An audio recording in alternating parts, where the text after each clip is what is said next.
esta era la última pregunta que estaba relacionada con lo siguiente, era como, ¿qué estrategias de comunicación o qué medios tecnológicos hemos planteado desde nuestras instituciones a más mediano y largo plazo a la luz de esta pandemia, ¿no?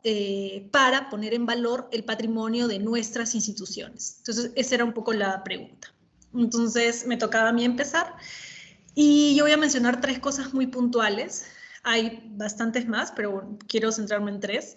Es una de las cosas, como ya lo había mencionado Ula, pero es, de hecho, la pandemia nos ha demostrado que, por lo menos en los museos del Ministerio de Cultura, muchos de ellos tenían cobro físico, es decir, con papeles, con monedas, ¿no? Y una de las cosas que estamos tratando de hacer es que se haga un cobro digital, ¿no es cierto? Que aunque parezca sencillo, ustedes conocen lo complejo que es el Estado, supone una serie de decisiones administrativas, en fin, digamos, complejas. Entonces, uno de los retos es que cuando abramos los museos, ¿no es cierto?, no haya contacto, digamos, físico en este sentido y que más bien los cobros sean digitales, ¿no? Eso por un lado. Por otro lado, si bien yo les dije al inicio que los recorridos virtuales habían tenido, digamos, como un crecimiento exponencial, estos 21 museos que están virtualizados, es evidente que aún tenemos muchas cosas que mejorar. Entonces, uno de los proyectos a mediano y a largo plazo son que los contenidos de estos recorridos virtuales mejoren. Cuando me refiero a los contenidos, son básicamente...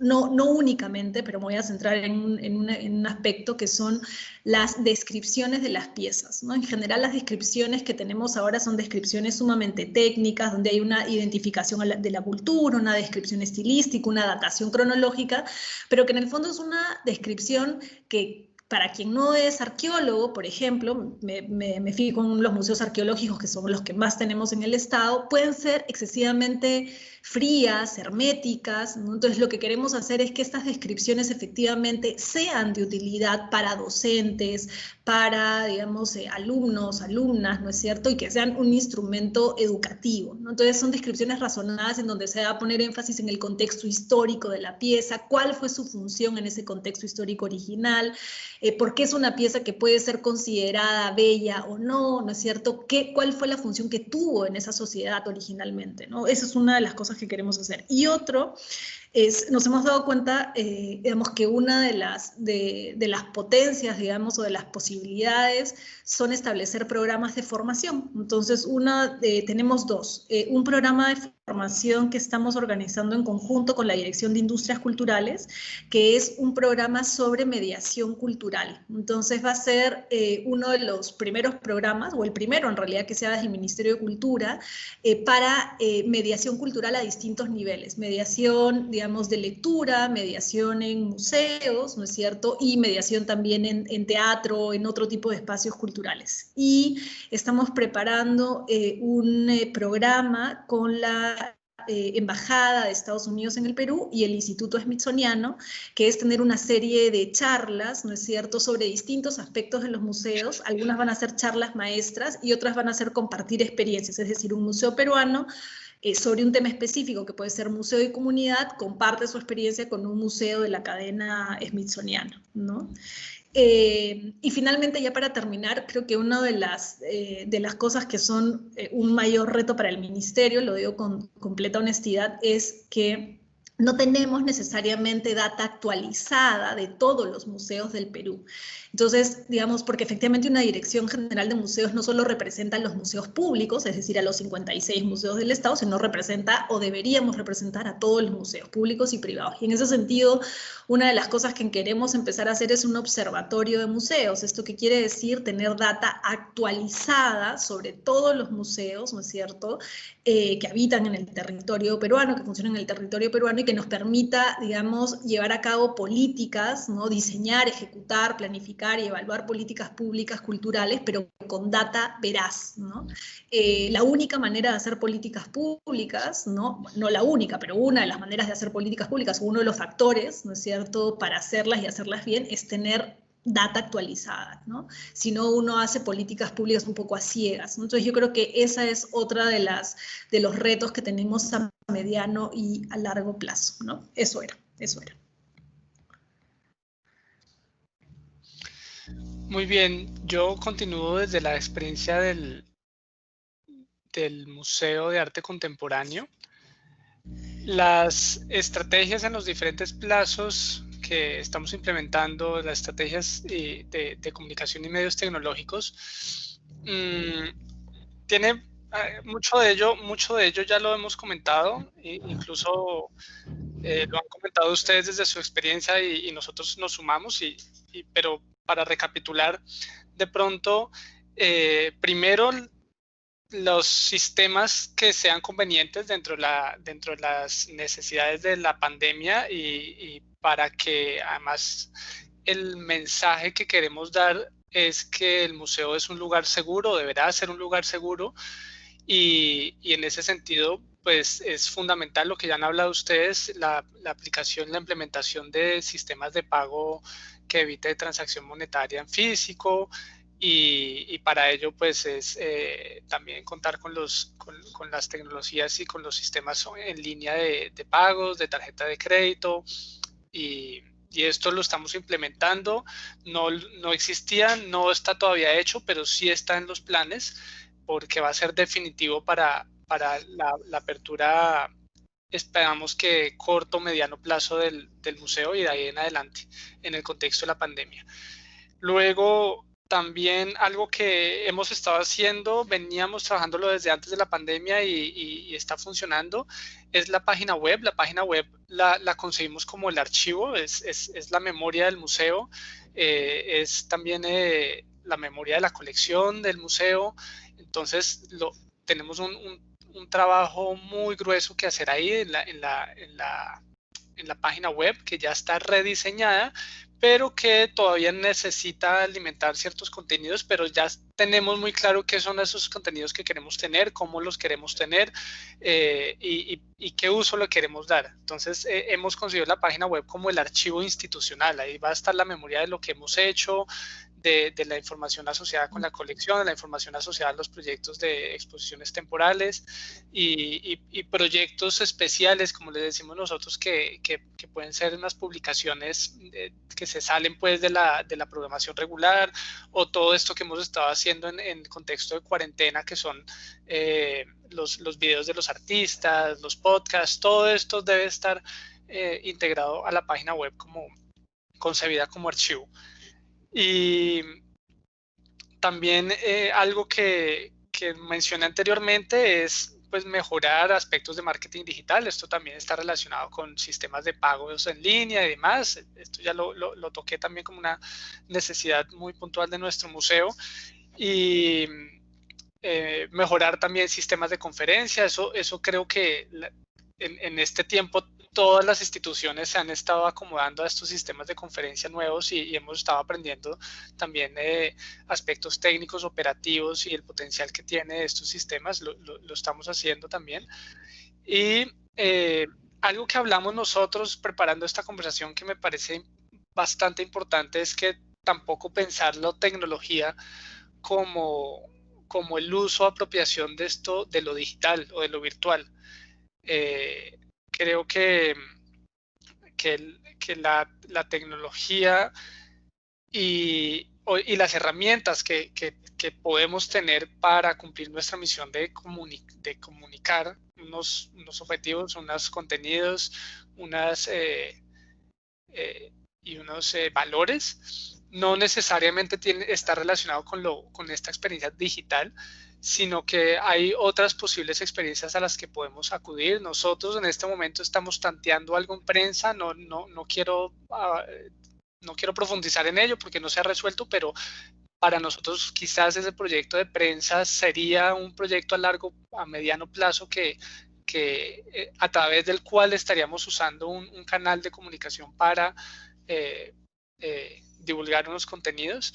Y sé que Ula pues mencionó la televisión también, está la radio como un medio también, una tecnología que no es necesariamente digital, pero que es muy pertinente, tiene excelente alcance, y son otras formas, otras estrategias que podemos concebir para en los diferentes plazos para cumplir nuestra misión. También quería referirme, y en el contexto en el que estamos hablando, también en el marco de una maestría que forma profesionales que quizás deseen trabajar en museos o que se proyectan su experiencia laboral dentro del campo de los museos, es que justamente sus posibilidades se están abriendo, es en todo lo que hemos estado diciendo, ¿no? Las posibilidades de profesionales se están abriendo en la capacidad de innovar en esos posibles canales de comunicación de contenidos, desde la investigación ya sea histórica, arqueológica, artística, pero en la posibilidad de adaptar esas investigaciones, esos contenidos a las nuevas herramientas de comunicación. Entonces ahí hay todo un universo también de posibilidades profesionales que se pueden estar ya, que se pueden desarrollar y que además le abre un abanico de posibilidades de trabajo y de vínculo profesional a las personas que están haciendo la maestría o su programa. Ahí termino yo. Entonces, sí, para cerrar con esta reflexión, justamente lo último que ha mencionado Nicolás me parece sumamente importante porque claramente el cambio que estamos atravesando, o los cambios a los cuales nos hemos confrontado y que hemos tenido que responder a la situación, son cambios, creo yo, que están hechos, o sea, que han sucedido para quedarse, o sea, lo que ya mencioné hace un momentito, ¿no? Entonces, toda esta incursión en nuevos espacios, y aún nos quedan espacios por explorar. Yo también quería comentar en una pregunta anterior, pero ya se fue la idea, que no hemos explorado la radio, por ejemplo, siendo en nuestro país, por ejemplo, y en nuestros países, diría yo, incluso en Latinoamérica en general, un canal que tiene mucha acogida, incluso por las características, nuestras características territoriales. El radio sigue siendo probablemente el canal para llegar a las zonas, a cubrir básicamente el territorio nacional o los territorios más extensos, ¿no? Y no hemos explorado todavía eso, y nos quedan muchas rutas por explorar, y creo que a todos nos quedan las ganas por incursionar en esos espacios, ¿no? Pero estos cambios son como los cambios en la educación. Debía venir un cambio. Esta circunstancia nos ha precipitado y quizás algunos nos ha encontrado mejor parados que otros, ¿no? Digamos, con las herramientas que teníamos, pero estos cambios están aquí para bien, o sea, ¿no? Para quedarse. Entonces, esto es para adelante y más allá del contexto de la pandemia. Entonces, el haber encontrado maneras y canales para llegar más y mejor, a más diversos públicos, reencontrarnos con nuestra comunidad que ya nos conocía, o tener una nueva relación o establecer una relación con otros, ¿no? Y también replantear las relaciones entre nosotros, ¿no? Esto, en verdad, se ha abierto, se seguirá reforzando y seguirá creciendo. El tema con las personas en formación en este ámbito de la gestión cultural y de la investigación y de la curaduría. Yo precisamente este semestre estoy dictando el curso de curaduría y museografía a los jóvenes de la maestría, y estos son los temas de los cuales estamos justamente discutiendo y conversando, ¿no? Más que las restricciones, las nuevas posibilidades de exploración que se abren para alguien que está investigando algo y que quiere comunicarlo. El tema es, estás investigando, ¿no es cierto? Y te interesa ese tema, o te interesa ese pintor, o te interesa esa corriente, o te interesa el impacto que tal o cual obra tuvo y tal. Bueno, perfecto, pero de lo que se trata es de comunicar. Vas a comunicarlo en la tesis, a colegas o a profesores, pero también lo vas a comunicar en una conferencia, lo vas a comunicar en tus conversaciones en clase, lo vas a comunicar probablemente en algún artículo de difusión, en algún artículo académico, lo vas a comunicar, esas van a ser tus vitrinas. Bueno, pero hay una multiplicidad de vitrinas. Una de ellas probablemente sea en algún momento la vitrina de algún museo, pero las vitrinas virtuales y las vitrinas en el ámbito, vamos a decir, extenso de las comunicaciones, son una valla en la calle, ¿no es cierto? O sea, una performance en otros lenguajes artísticos que traten sobre el tema. Todas estas se convierten en posibilidades para poder conversar sobre esos temas, y que esos temas pasen a ser temas de relevancia en una conversación más cotidiana, más ciudadana, ¿no? Entonces, En términos de la institución, yo creo que la reflexión, en el caso del Museo del Arco, es que lo que hemos comenzado a hacer se va a quedar y tenemos que seguir haciéndolo y seguir haciéndolo cada vez mejor en el sentido de no necesariamente especializado, sino con el impacto de llegar a más públicos y mejor y más diversos, ¿no? Y otra cosa importante que quizás esté en la base de todo esto es que en varias conversaciones con colegas se ha registrado, por así decir, la confirmación de que el registro y la catalogación de nuestras colecciones está en la base de cualquier posibilidad de uso más extendido. Y esto que se había atrasado en muchos casos, en muchas instituciones, bueno, ha caído por su propio peso y es decir, bueno, tenemos el tiempo, tenemos que aprovechar de saldar las deudas pendientes con este aspecto del trabajo museológico, porque hay un reconocimiento y una necesidad de que eso se haga, porque sin esa buena gestión de colecciones, la gestión de públicos, de contenidos, etcétera, no va a tener una gran extensión, se va a ver limitada. Entonces, de alguna manera, es como cayó la valla de que esto se tiene que hacer y se tiene que hacer, que es algo que ya 20 años atrás se venía sosteniendo y se veía la necesidad. Bueno, hay momentos en que la cuestión se te pone por delante y hoy en día se tienen facilidades mayores que antes. Antes necesitamos la cámara profesional para tomar la buena foto artística. Bueno, hoy en día, ¿no es cierto? O sea, con el celular vas a tomar una muy buena foto y vas a poder tener un buen sistema de registro en la mano y basta, como ha dicho Carla, estos programas de capacitación probablemente lo que tienen que enfatizar es poder hacerlo, poder formar en cómo hacerlo, porque muchas de las herramientas van a estar más accesibles para poder rápidamente digitalizar, tener una buena foto artística, están los elementos, digamos, de acercamiento, de foco, etcétera, que se pueden facilitar. Entonces, yo sí creo que los retos institucionales son seguir haciendo esto, que la pandemia no sea lo que nos defina, sino que sea la situación que nos ha hecho acelerar y explorar nuevas rutas. Y eso, básicamente, yo diría que es más una mirada de posibilidad que una mirada de restricción, es una mirada de aprendizaje y de autorreflexión, como decía Carla, que nos permitirá esta pequeña revolución y reacomodo de lo que somos como espacios de generación de conversaciones sobre una serie de aspectos de nuestra sociedad, ¿no es cierto? Desde la gestión de unos recursos que llamamos colecciones patrimoniales o no, artísticas, y eso, para adelante ver la posibilidad de una diversificación de conversaciones.